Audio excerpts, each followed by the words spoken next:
大家好，歡迎你哋嚟到呢個 One Hub Growth 集大莊嘅網上平台。今日我哋嘅講座係得到安省政府嘅 Seniors Committee Grants 資助。講座主題係了解長者如何避免成為詐騙嘅受害者。咁我先介紹一下自己，我個名叫阿 Sam，係安省嘅註冊社工。除咗為大家講解呢個主題之外，我仲會訪問我哋嘅話劇團隊嘅詐騙分子嘅特徵。第一係貪婪，貪婪係指過度嘅渴望，例如對錢、地位或者係權力嘅渴望。錯誤嘅權力意識，覺得佢哋有權係得到老人家嘅錢或者係財物。機會主義，想擁有他人嘅資金同財產。咁我哋睇下長者方面，長者點解成為詐騙嘅對象呢？第一，行動唔方便，社交活動能力較少，白天有較多嘅時間去睇所有電郵、接聽電話、應門同埋回覆陌生人嘅信息，有健康嘅需求，可能心急買藥求醫而受到詐騙。孤獨，長者可能冇親友喺身邊提供意見，獨居嘅長者特別容易受到騙徒嘅攻擊。一封友善嘅電郵或者係電話嘅聲音，可以令長者信任佢哋。不懂電子技術，唔係所有老人家都可以自信咁去用電話同埋智能手機。有啲長者可能會比較依賴他人幫助，如果有人去幫助佢哋，可能好容易信任其他人。財務狀況，退休長者可能有較容易動用嘅積蓄。咁我哋而家一齊去睇下針對長者嘅網絡詐騙。第一係電子郵件和短信詐騙。第二係技術支援詐騙。第三係愛情騙局。第四係投資欺詐，特別係電子貨幣騙局。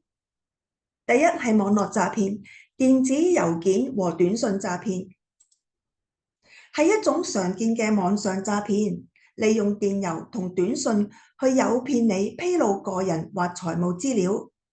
呢個係一個聲稱加拿大政府發出嘅短信，寫住加拿大政府寄俾你540加元嘅福利。加拿大政府唔會經短信通知，千祈就唔好按呢個鏈接。呢個短信聲稱由安省服務局發出，寫住有關車牌嘅事項，會俾翻你120加元。同樣，千祈唔好按呢個鏈接。佢哋可能要求你點擊呢個鏈接，將你引導去偽裝成銀行或者係政府等可信機構嘅假網站，同埋通常佢哋會係串錯字，甚至係要求你提供個人財務資料入錢俾你，仲有叫你下載一個文件。咁我哋一齊睇下有咩危險警號。發信電郵或者短信，自稱係來自合法嘅公司或者係機構，用令人感到興奮或者係焦慮嘅消息，引導你立即行動。例如聲稱可以獲得稅局嘅退款啦，或者你個賬戶被凍結，試圖引誘你提供個人嘅資料。咁喺保障措施方面，千祈唔好按下不明來歷嘅鏈接，唔好下載來歷不明嘅附件。留意拼字錯誤嘅電郵或者係短信。唔好因為網址睇落去好似好相信而信咗呢個信息喎。小心聲稱來自政府嘅信息，呢啲部門唔會透過電子或者係郵件轉帳金錢俾你哋嘅。第二係技術支援詐騙，騙徒會透過彈出嘅視窗，令你嘅電腦睇落嚟咧好似被封鎖，並提供一個電話號碼令你聯絡佢。有一日，阿 Jane 佢用電腦嘅時候，就彈出呢個螢幕咯。千祈唔好打呢個電話支援電話喎，因為咧騙徒咧會製造一個好緊迫嘅情況，要你立刻行動。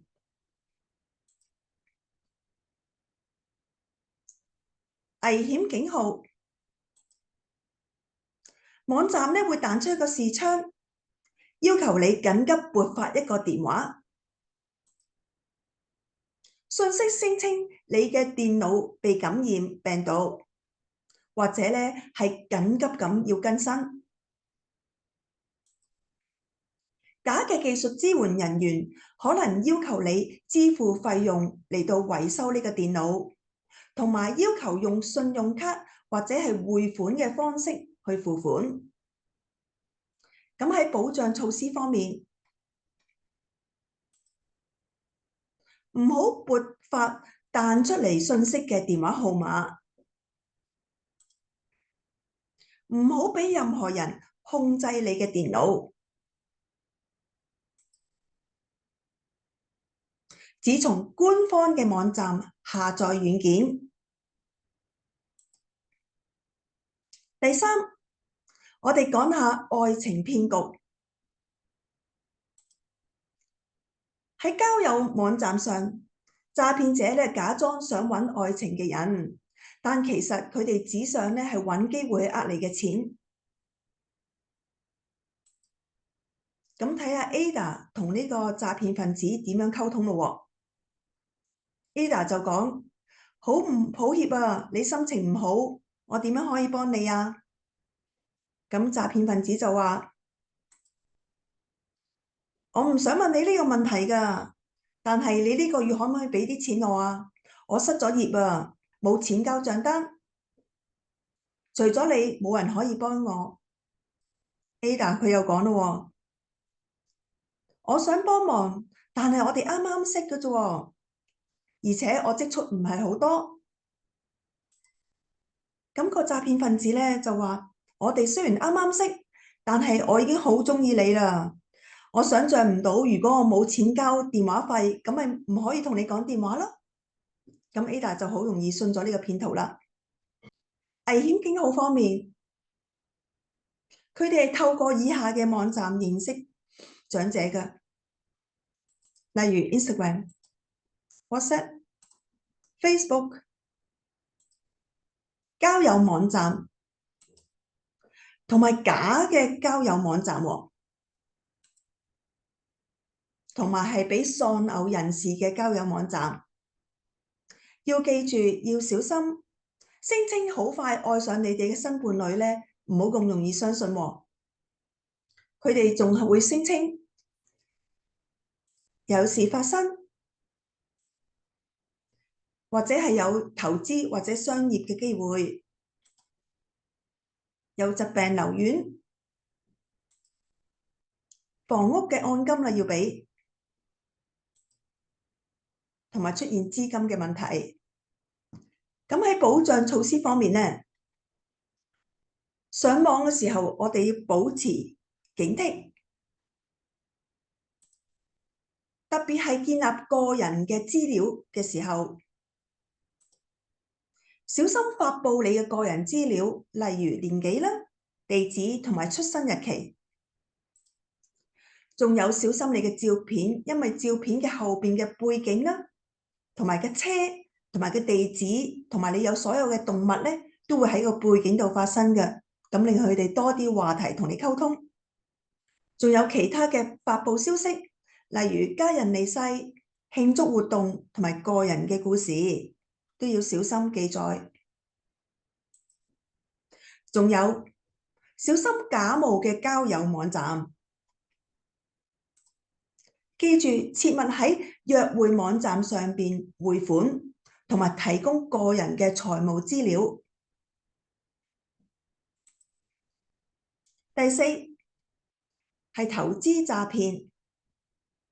投資詐騙發生喺某個人啦，提供虛假嘅資料，說服你投資。根據加拿大反詐騙中心喺2022年，超過一半嘅投資詐騙損失係來自電子貨幣投資。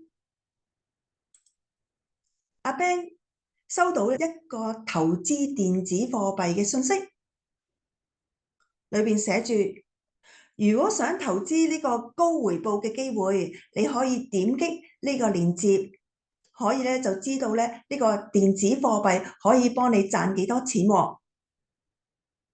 仲有佢哋甚至係有成績嘅報告表俾你睇，好似係真咁。危險信號，投資詐騙嘅四大特色：高過正常嘅回報，同埋好少甚至係冇風險。獲得內部嘅消息或者熱點嘅投資建議，使用高壓嘅推銷手法，騙子或者騙子嘅公司冇註冊係售賣呢啲投資產品。保障措施方面，唔好俾任何人搖佢控制你嘅電腦，去幫你開設投資嘅賬戶。喺投資之前呢，請檢查同核對呢間公司嘅網址啦、電話、電郵地址同其他嘅詳細資料。小心陌生人俾你嘅投資機會，有時甚至係自己嘅朋友同埋屋企人，佢哋都會上當嘅。咁我哋而家一齊去欣賞呢個短片，個題目係叫做便宜莫貪，慎防詐騙。多謝我哋好有心嘅演員演呢套劇，係好有意思，令我哋咧提高我哋嘅警覺。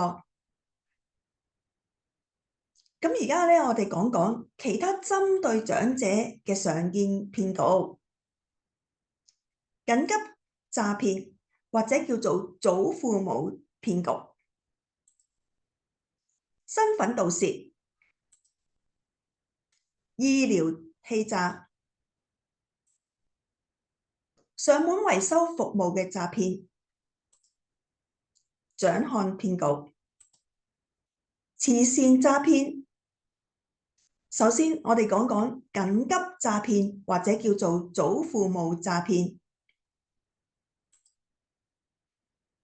呢個係一種電話行銷嘅詐騙，利用長者對親人受傷或者係遇到困難嘅恐懼嚟到行騙嘅。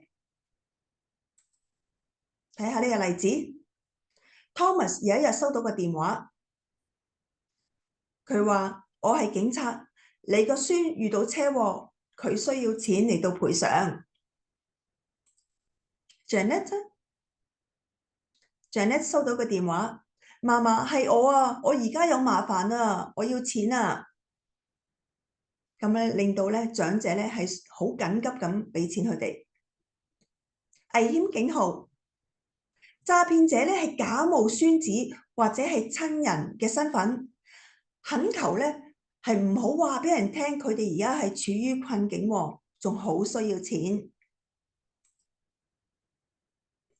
假冒警察或者係其他專業人士代表孫子去打電話俾你，聲稱咧係幫緊你個孫。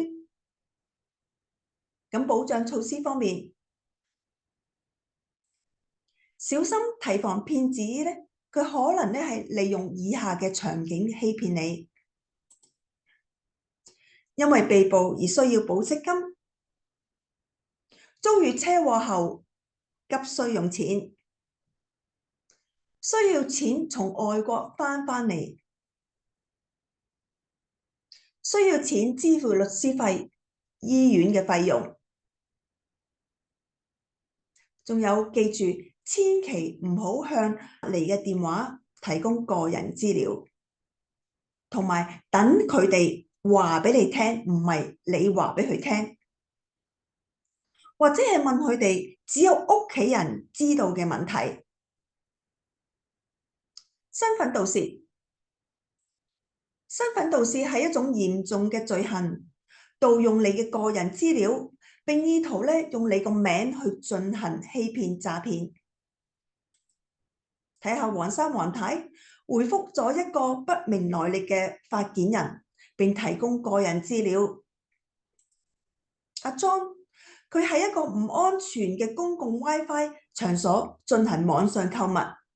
Jessica 收到信用卡公司發嚟嘅通訊，係話俾佢聽有未確認嘅費用支出。危險信號，利用盜竊嚟嘅個人資料咧，用嚟做咩呢？從你嘅銀行戶口盜取資金，開設新嘅銀行賬戶，申請貸款、信用卡同福利，或者係租屋，或者係租汽車。咁喺保障措施方面，經常更改密碼以確保安全。切勿透過電話係透露自己嘅個人資料，避免使用唔安全嘅公共 WiFi 進行網上購物，同埋登入你嘅銀行賬戶。喺完成網上財務交易之後，一定要離開網站 log out。仲有係檢查賬單同其他財務嘅記錄。跟住為大家講嘅係健康與醫療詐騙。騙徒試圖向你出售一啲聲稱可以改善各種健康狀況嘅產品。你睇下 Anna 遇到乜嘢？佢遇到假冒嘅網站上網藥房，利用互聯網或者係垃圾郵件啦，提供一啲價錢非常之平嘅藥物，而且呢啲藥係唔需要醫生處方嘅喎，仲係提到呢啲藥係可以快速咁治療嚴重嘅疾病，甚至有啲名人都係用緊呢啲藥嘅喎。危險信號，咁佢哋會提出健康同醫療產品嘅優惠，注意聲稱神奇嘅療法係可以醫好多病嘅喎，咁你就唔好相信佢哋，甚至要小心假嘅網上藥房。佢哋透過社群嘅媒體、電話、垃圾郵件同埋網站嘅廣告去聯絡你哋。其實喺安省醫療保健系統中都有詐騙嘅行為喎。醫務人員可能係收取無權索取嘅服務費用。咁我哋點樣去保障自己呢？唔好喺壓力之下承諾任何嘅嘢，係冇靈丹妙藥可以治癒疾病嘅。要知道，要從醫務人員獲取有關藥物、補充劑同埋其他醫療嘅資料。對名人或者係代言人推薦嘅藥物要保持懷疑嘅態度。付款前係先要檢查每一件商品或者係醫療服務嘅價錢。如果你真係對某種藥物或者係健康產品係有感興趣呢，其實你可以向你嘅醫生係詢問意見。跟住我哋講上門維修服務詐騙。加拿大嘅上門服務維修詐騙係正在增加嘅，尤其係針對長者。騙徒嘅手法可能係包括不請自來嘅上門推銷交易。咁有一日 Queenie 開門，有一個人士同佢講：如果你可以俾我現金，我可以呢個俾咧好好嘅折扣嚟幫你咧係修理你個暖爐嘅。另外 Mary 咧，當開門嘅時候咧，有個人同佢講：我發現你屋企個屋頂有問題啊，我可以免費提供檢查。危險信號，上門服務包括通風道嘅清洗，電話線咧有關係，可能係煤氣管道或者係暖氣嘅維修。咁騙徒係迫使你點樣呢？係迫使你接受免費嘅房屋檢查，即刻做出決定，現金支付，當場簽訂合約，或者係預早付款。騙徒其實點樣聯絡你哋嘅呢？係經過社群媒體、電話、詐騙網絡廣告。咁佢點樣去聯絡你哋？首先係上門敲門，或者係社群嘅媒體，經過電話，或者係詐騙網絡嘅廣告。咁我哋一齊睇下保障措施方面，檢查承包商嘅背景，比較報價，小心網絡詐騙廣告，堅持書面合約同埋書面估價，避免預付資金。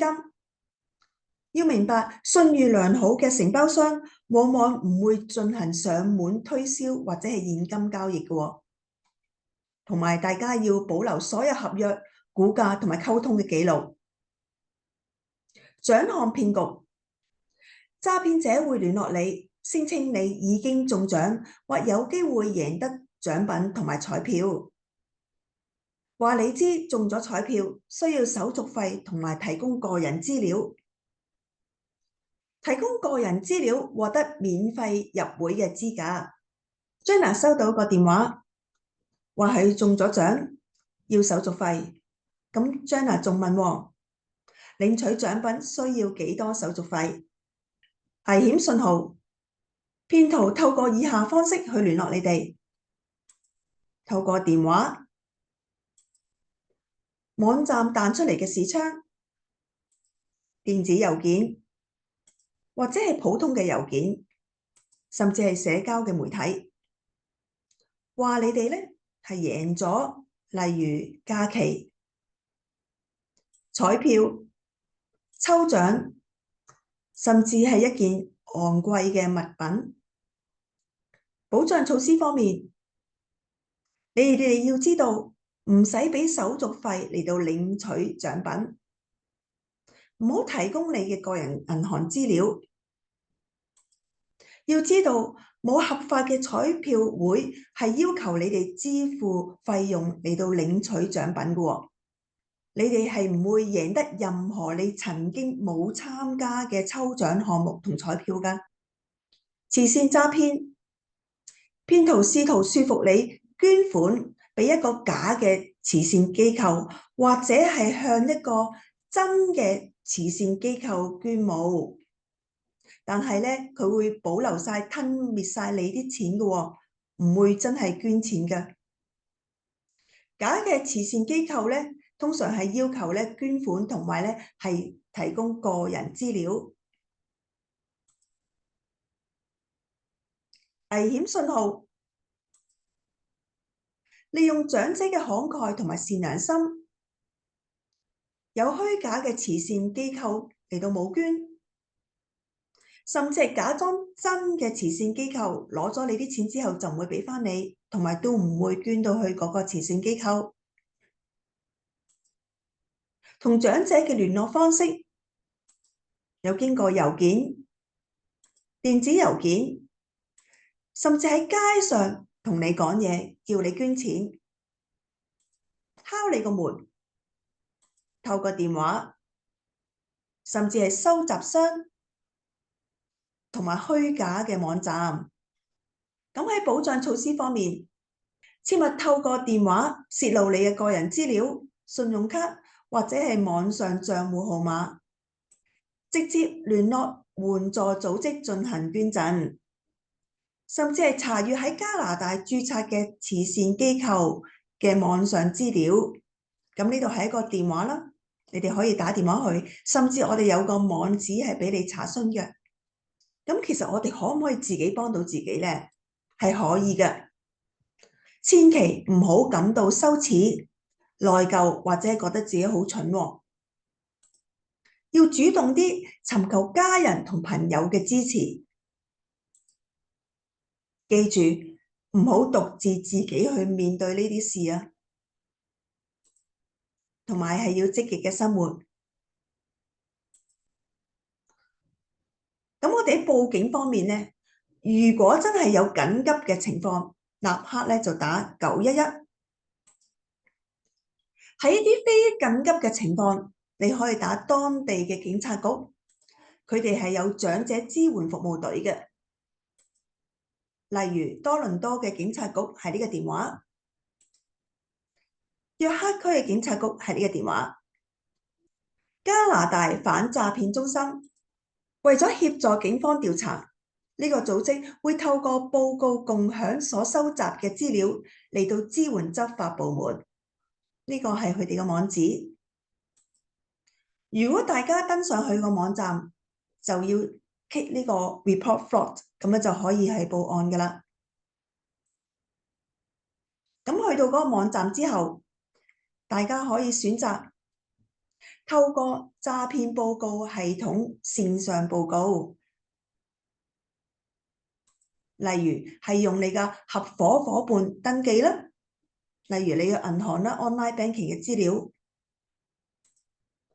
或者係用你嘅 GC key， 係用你個密碼同埋你個 username 個 ID， 或者你哋唔想係 online 上網係報案嘅，可以直接打電話舉報。呢個係個電話，佢哋由周一至周五上午10點至下午4點45分嘅，呢個係東岸時間。跟住我哋係有安大略省證券委員會，佢哋保護投資者，促進公平嘅市場交易。